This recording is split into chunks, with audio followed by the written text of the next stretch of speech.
माननीय क्षेत्र संघचालक जी, मंच पर उपस्थित श्री राम विद्या केंद्र के संबंधित सभी माननीय पदाधिकारी, कार्यकर्ता, आचार्यगण, मेरे आत्मीय छात्र बंधु भगिनी, नागरिक सज्जन, माता भगिनी, इतना सुंदर विभिन्न प्रकार के प्रदर्शनों का कार्यक्रम देखने के बाद भाषण करने की कोई आवश्यकता है नहीं।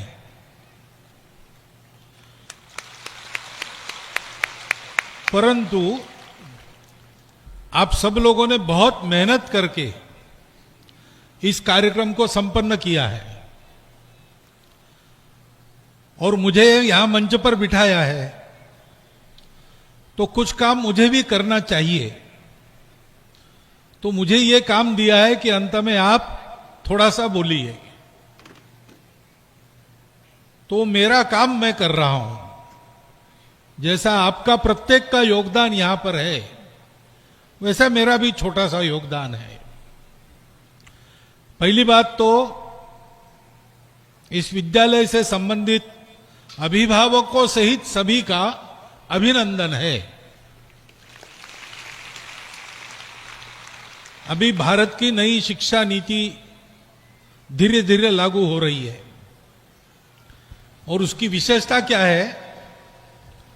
2 वर्ष तक बहुत चिंतन हुआ, भारत में सर्वत्र सभी शिक्षाविदों से बात हुई और सबकी सहमति होकर वो पॉलिसी बनी। उसकी विशेषता यह है कि पंचकोशात्मक विकास के आधार पर विचार किया गया है। मनुष्य केवल शरीर नहीं है, शरीर, मन, बुद्धि, आत्मा है। तो मनुष्य के कुल अस्तित्व को 5 कोशों में मानते हैं। सबका विकास होना चाहिए, तब समग्र विकास होता है। यह तो अभी हुआ, अभी लागू हो रहा है, लेकिन मैं यहां देख रहा हूं कि उसके भारत में लागू होने के पहले आपके विद्यालय में उसी विधा से आपका विकास वर्षों से हो रहा है। इसलिए आपका अभिनंदन इसलिए भी है कि आपको सौभाग्य मिला है, सही शिक्षा आप लोग पा रहे हैं। शिक्षा केवल पेट भरने की नहीं होती। पेट भरने के लिए शिक्षा प्राप्त करना आवश्यक नहीं है। कुत्ता बिल्ली भी पेट भरते हैं, स्कूल कॉलेज में जाते हैं क्या? एक बार एक करोड़पति, अमेरिका की कहानी है, वहां का एक करोड़पति, अरबपति, वो आयु के 100 साल उसने पूरे किए। उसको मिलने के लिए पत्रकार गए, इंटरव्यू लिया। इंटरव्यू चल रहा था तो उसका सेक्रेटरी आया। उसने कहा, महाशय, आपने दान देने का स्वीकार किया था, वो दान लेने के लिए लोग आए हैं। तो अरबपति ने कहा, ठीक है, मेरा चेकबुक लाओ। तो चेकबुक लेके आए। सेक्रेटरी ने चेकबुक पर आंकड़ा जिसको देना उसका नाम लिखा और सिग्नेचर के लिए चेकबुक दिया, लेकिन उसने पेन से सिग्नेचर नहीं किया। इंक पैड था, उस पर अपना अंगूठा लगाया और वहां रख दिया।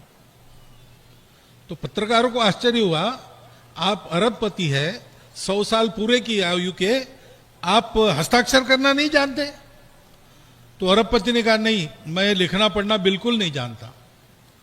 तो आप नहीं जानते और आप अरबपति हो गए, लिखना पढ़ना आता आपको तो क्या होते? तो उसने कहा, मैं बताता हूं आपको मैं क्या होता। मैं बिजनेस में आने के पहले एक चर्च में घंटा बजाता था, वही मेरी नौकरी थी। थोड़ा सा पैसा मिलता था, अकेला ही था। हमारे बिशप ने नोटिस निकाला कि जिसको चर्च में नौकरी करनी है उसको पढ़ना लिखना आना चाहिए। मैं 40 साल का हो चुका था। मैंने बिशप को कहा कि अब मैं सीख नहीं सकता। तो बिशप ने कहा, फिर तुम्हारी छुट्टी नौकरी से। नौकरी चली गई। अब क्या करना, ऐसे भटक रहा था तो एक ऑफिस की खिड़की से एक आदमी ने बुलाया, इधर आओ, मैं यहां काम में हूं, उठ नहीं सकता, मुझे अभी कॉफी चाहिए, सामने की दुकान से कॉफी ले आओ। रिमझिम कॉफी मिलती है ना यहां, रिमझिम कॉफी ले आओ। तो वो रिमझिम कॉफी लेके उसने ला दी उसको वहां की भाषा में 1 पेंस मिला, अपने भाषा में 10 पैसा कहिए। तो उसके दिमाग में कल्पना आई कि ऐसे बहुत से लोग होंगे जो काम में से बाहर नहीं आ सकते, सिगरेट चाहिए, कॉफी चाहिए, ऐसा सब उधर होता है। तो उसने यही काम शुरू किया, जिसको जो चाहिए उसके जगह पर पहुंचाना। और करते करते वो करोड़पति अरबपति हो गया। तो उसने पत्रकारों को कहा कि मैं पढ़ता लिखता तो चर्च में घंटी बजाते रहता। शिक्षा नहीं चाहिए, नहीं शिक्षा चाहिए, लेकिन केवल पेट भरने के लिए नहीं, पेट भरना आना चाहिए। कोई भी शिक्षा इतनी समर्थ चाहिए कि शिक्षित मनुष्य अपने पैर पर खड़ा रह सके, अपने परिवार का पालन पोषण कर सके। वो तो सब आपको यहां मिल ही रहा है। केवल पुस्तक का ज्ञान नहीं, व्यवहार ज्ञान भी मिल रहा है। खाना कैसे बनाना से लेकर सारी बातें। किसी भी विद्यालय में यह सब नहीं सीखने को मिलता। केवल जहां पंचकोशात्मक विचार है ऐसे विद्यालयों में मिलता है। आपका विद्यालय उसमें से एक है।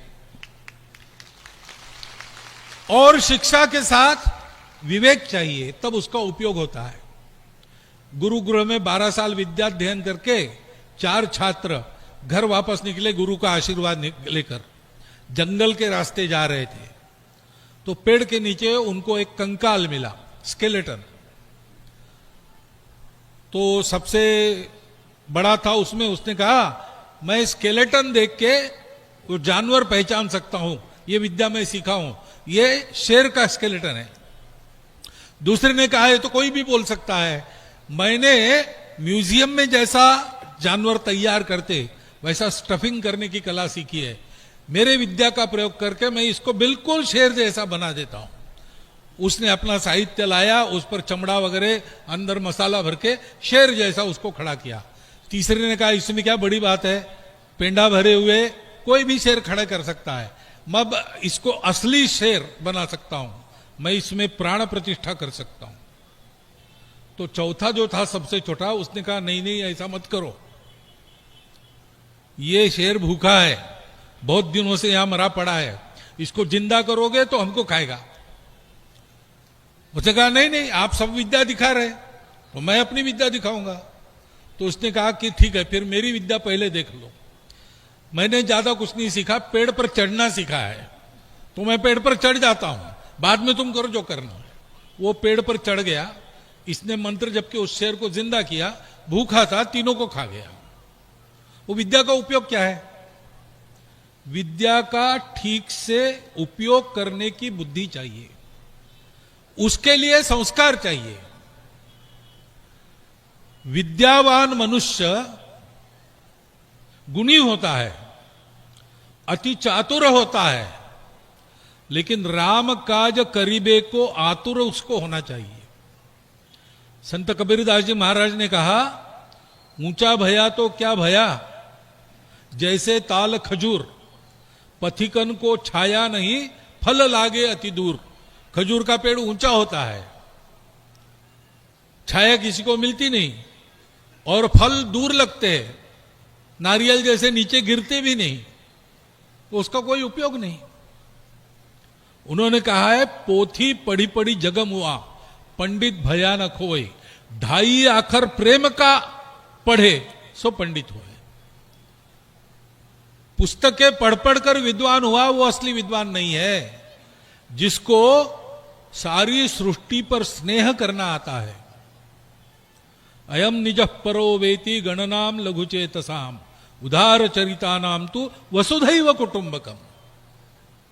हमारे देश की परंपरा इसको शिक्षा मानती है। सबको अपना मानो। सबको अपना मानेंगे तो कुछ सब में कुछ ऐसे रहते हैं कि जो उपद्रव करते हैं, उनसे बचना भी सीखना चाहिए। विद्या वगैरह सारी बातें जिसके पास बल है उसको शोभा देती है। सबको क्षमा करनी चाहिए, लेकिन क्षमा किसको शोभा देती है? क्षमा वीरस्य भूषणम। दुर्बल आदमी तो मजबूरी में सबको क्षमा करेगा। बलवान होना और बल का उपयोग दुर्बलों की रक्षा के लिए करना, विद्यावान होना, विद्या का उपयोग दूसरों को ज्ञान देने के लिए करना,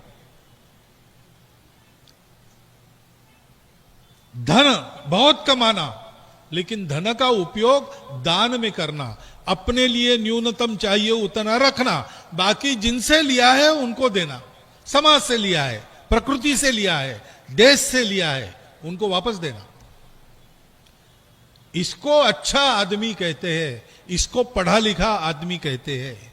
हमको ऐसा बनना है। ऐसा बनने की शिक्षा हमको यहां मिलती है। हमने एडमिशन लेते समय यह कंडीशन नहीं डाली थी, लेकिन हमारे आचार्यगण, हमारे स्कूल के संचालक गण विचार पूर्वक हमको अच्छा आदमी बनाने के लिए शिक्षा दे रहे हैं, निःशुल्क दे रहे हैं। गुरु को शिष्य से फीस नहीं चाहिए। गुरु कहता है कि मैंने दी हुई शिक्षा सबको दो, यही मेरे लिए गुरु दक्षिणा है। हम इस विद्यालय में पढ़ेंगे, अच्छे मनुष्य बनेंगे, उत्तम मनुष्य बनेंगे, प्रवीण मनुष्य बनेंगे। आज जैसे एक एक प्रदर्शन का कार्यक्रम उत्कृष्ट हो, ऐसे आपने मेहनत की, वैसे अपना ज्ञान भी उत्कृष्ट होना चाहिए। इसका प्रयास आपको करना है और उस उत्कृष्ट ज्ञान का उपयोग स्वार्थ के लिए नहीं करना, विश्व को अच्छा बनाने के लिए, भारत को परम वैभव संपन्न बनाने के लिए, शक्तिवान बनकर देश की, समाज की, धर्म की, संस्कृति की रक्षा करने के लिए, दुर्बलों की रक्षा करने के लिए, ये मैं करूंगा, ऐसा अपना जीवन बनेगा तो आपके विद्यालय में जो आपकी शिक्षा हुई, उसमें से जो आपकी दीक्षा मिली, उस दीक्षा का ठीक उपयोग करते हुए आप अपने विद्यालय की कीर्ति अजर अमर करेंगे, अपने गुरुजनों को इष्ट गुरु दक्षिणा देके तृप्त करेंगे और अपने जीवन को भी वास्तविक मनुष्य का जीवन बनाएंगे। ऐसा आप सब लोग करने में सफल हो जाइए, यह शुभकामना मैं आपको देता हूं। फिर से आप सबका अभिनंदन करता हूं, वंदन करता हूं। मेरा भाषण सुन लिया इसलिए धन्यवाद देता हूं और मेरे 4 शब्द समाप्त करता हूं।